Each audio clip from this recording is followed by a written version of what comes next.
McMorning looks at the nicely dressed woman and immediately recognizes her. After all, she's one of the most famous people in all of Malifaux. What are you doing here? Colette smiles. The disgraced coroner. This day just keeps getting stranger. They both look at each other tensely until Sebastian speaks up. Well, seems we got you cornered. So why don't you give us the box and get back to your theater safely? Jib stands behind him, flexing his bandaged and still bleeding new hands as if eager to try them out. Surrounded? Me? Oh. Colette laughs. You do know where you are, right? McMorning laughs as well. None of your people know we're here, and I've tangled with much worse than the likes of you. Ask Lady Justice. Now listen to the man and give us the box, he says as he draws a scalpel from his sleeve. And what do you intend to do with it? Colette asks. Do you even know what this is? She gestures to the box, holding it up in front of her. Yeah, it's Ramo's secret thing that everyone's after, Sebastian replies. Exactly. So you understand why I can't let you have it then, Colette says flatly. Enough. Give it here. McMorning takes a step forward, and then behind him he hears a loud thump. He turns to look, alarmed at the sound of footsteps approaching, and when he turns back to Colette, she's gone.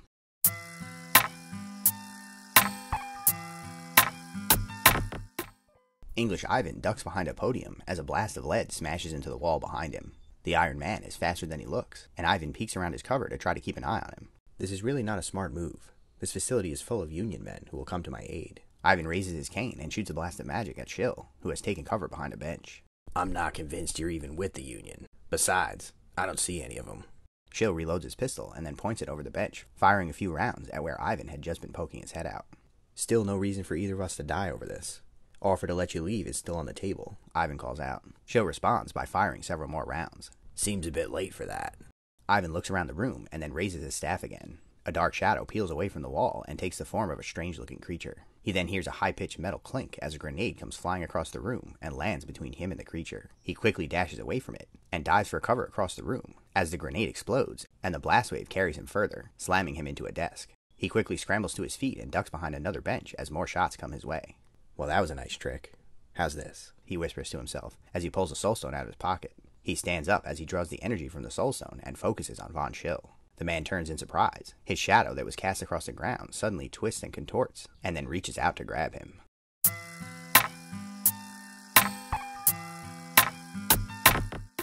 Outside of the pumping station, there's chaos. The massive gremlins charged into the Union members, who were not prepared for a fight. They scrambled for cover and grabbed whatever weapons they could to try to fight back. Sommer lets off a blast with his boomstick at a group of men ducking behind some cover. Alright, let's show these city folks who wants to plunder the most. He fires again. First one to find the treasure and bring it back to me gets to keep my hat, he barks out above the sound of battle. Lenny walks up behind him. But Pa, if you gives him your hat, you can't be the boss of the Joneses no more, right? Shut up, boy. I'm not giving nobody my hat. Just trying to keep him motivated is all, like a good leader, he says, casting a sideways look at his son. You should take some notes, Mr. Gremlin General, he growls, his jealous and contempt palpable. To the left, Sommer sees the gremlins pushing the Union boys back, but on the right, they're struggling. Several of them had guns at the ready, and some were even wearing armor. They didn't even look like Union boys. There was also a woman with a whip. She was thwacking it at gremlins left and right, picking them off from a distance. Will somebody take out the lady with the whip? We're not about to get beat by no girl, he shouts. But the gremlins seem reluctant to move in. As he watches the lady crack the whip a few more times, he sees some of the tuckets sneaking around to their right, closer to the building. They get close to the people in the armor and jump on two of them, surprising them before they can get off a shot. Well, I'll be damned, Sommer says, disappointed. If we win 'cause of the tuckets, did we really win at all? His gun slumps as he turns to walk in that direction.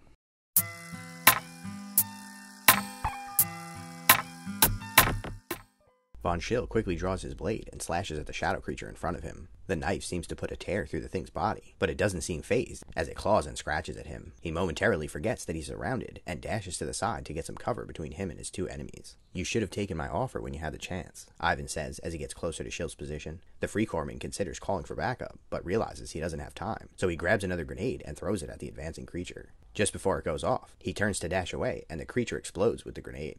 As he's about to make it to cover near the entrance of the room, a blast of magical energy slams into his side. He spins around, opening fire with his pistol in the direction of the attack. Through the sound of the gunfire, he hears a yell, and when he collects himself, he peeks over his cover to see Ivan laying on the ground, clutching a bullet wound. He steps out from the cover and quickly kicks the cane away from the man. I've been doing this longer than you've been alive, son. You shouldn't have tried to go toe-to-toe with me. Ivan looks up at him. That was never the plan, he says, as Schill hears a loud crack and feels his whole body go tense as electricity seizes up all of his muscles. As he collapses to the floor, the last thing he sees is a stout man holding a large contraption with arcs of electrical energy occasionally shooting out the end.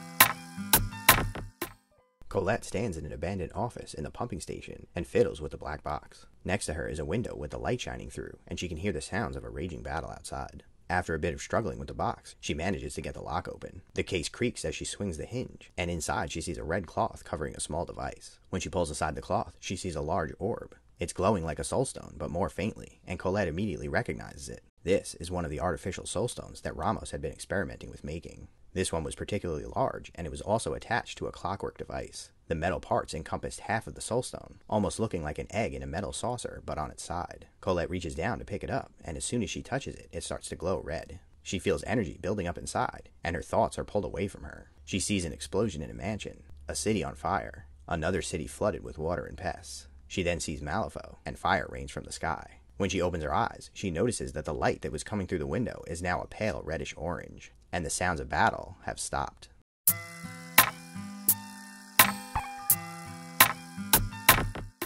Jana turns around and slashes at the gremlins who just jumped her and her men. These creatures are tenacious, and the humans are vastly outnumbered. It's lucky they don't seem to know a single thing about tactics. She shoots a blast of magic at a nearby group of the creatures, taking out a few in the process. She then turns to see her men firing at a large group of them, who seem to be coming their way. One is bigger than the rest, but doesn't seem to be doing any fighting. The one next to him wears a big hat and has a large gun, and is getting ready to point it at them. Just as Jana is about to alert her men, she senses danger. Suddenly, the sky turns red, and then a ball of fire falls out of the sky. Altogether, the entire battlefield stops what they're doing and looks up. They see the dreaded image of a man made of fire floating in the sky directly above them. The Burning Man has arrived. Quickly, portals start opening, and cultists start popping up everywhere. The Union turns their weapons on the new threat, correctly assessing that it's more dangerous than the gremlins. The gremlins are less organized, and they start firing off in every direction, even hitting some of their own kind. As the hordes descend on the mass of people, some of them start to flee.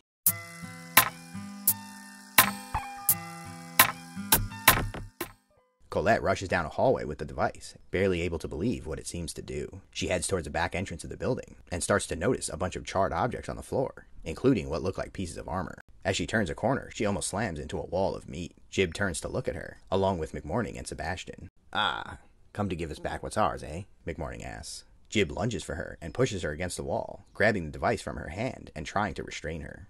Colette struggles, but Sebastian jumps towards her and pins her against the wall as well. None of that disappearing stuff this time, Sebastian says as he looks up at Jib. The man reaches out to take the device, but suddenly there's a crack like arcing electricity and Sebastian falls to the floor. In a flash, Colette draws a small sword from inside her dress and slashes off both of Jib's hands. She picks up the device, hand still attached, and runs off down the hall, passing by her apparent liberator. The man follows her as she runs, and when she makes it to the exit of the building, she turns and sees that McMorning is not following, but Gibson is pointing his weapon at her. Sorry, ma'am, but I'll be taking that with me. Colette looks at him and furrows her brow. We're on the same team. Lower the weapon, Colette replies, and she turns to walk out the door. The weapon lets out a high-pitched squeal that causes Colette to freeze in her tracks. You heard me, ma'am. I'll be taking it. Now hand it over. Colette turns back to him with a frown. You're gonna regret this. As she looks over Gibson's shoulder, she sees a bit of movement and smells burning wood. She slowly takes a step to the side, causing Gibson to turn to face her. The man reaches out to take the device from Colette, when suddenly his body goes limp and he falls to the floor. Colette smiles at Betty as she steps over the man's body. About time. I thought you were gonna wait until he fried me so you could try to inherit the star. Are you leaving the star to me in your will? Betty asks as she raises an eyebrow. No, Colette replies, and Betty smiles as the two women turn to leave.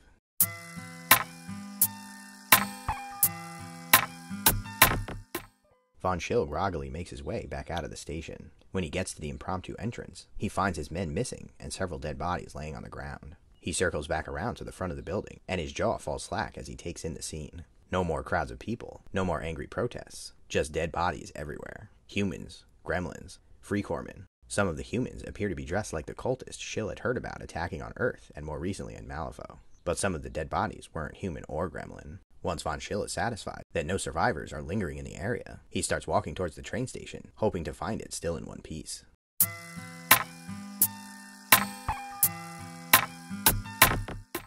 Colette sits in her office, and she looks over a letter from English Ivan, explaining that his man Gibson was not a traitor. He had just been confused. When she finishes reading the letter, she puts it down and picks up the device. What had Ramos been thinking? This device was dangerous. Maybe that's why he went to such great lengths to hide it.